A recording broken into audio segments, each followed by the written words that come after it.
దేవుడు ఇంత గొప్ప కార్యాన్ని నా జీవితంలో చేశారు.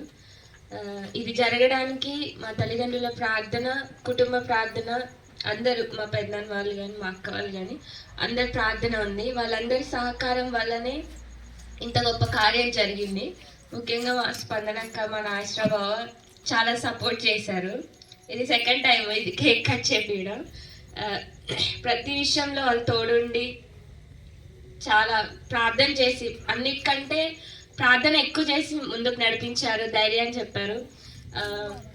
ఇంకొకటి ఏంటంటే, రేపు నా ప్రయాణం గురించి మీరు ప్రార్థన చేయండి. మా కుటుంబ సభ్యులందరికీ అందరూ ధైర్యంగా ఉండాలని మీరు ప్రార్థన చేయండి. ఫ్లైట్ ఎక్కాలంటే డబ్బులు కావాలి, కానీ ఫ్లైట్ దిగాలంటే దేవుని కృప ఉండాలి. మంచిగా జర్నీ జరగాలని మీరు, నా ప్రయాణం అంతట్లో దేవుడు తోడుగా ఉండాలని, నేను అక్కడికి వెళ్ళిన తర్వాత కూడా దేవునిలో బాగా ఎదగాలని మీరు నా కోసం మీ అనుదిన ప్రార్థనలో జ్ఞాపకం చేసుకోండి. అండ్ ఇంకొక పెద్ద విషయం ఏంటంటే, సార్ నా చిన్నప్పటి నుంచి చాలా సపోర్టివ్గా ఉండేవాళ్ళు.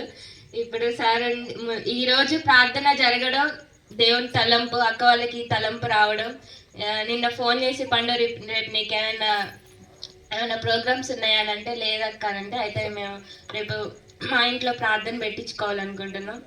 ఎందుకు అక్క అని అంటే, లేదు నువ్వు వెళ్తున్నావు, నేను ప్రార్థన చేసుకున్నాను, ఇదంతా మంచిగా జరగాలని, మంచిగా జరిగింది, మనం దేవునికి కృతజ్ఞత చెప్పాలి అని చెప్పింది. సరే అక్క, మనం మీరు పెట్టండి అని అనుకో, నాకేం లేవు, రేపంతా నేను ఇక్కడే ఉంటాను అని చెప్పాను. దేవుని దయ వల్ల మీరు అందరు రావడం నాకు హ్యాపీగా ఉంది.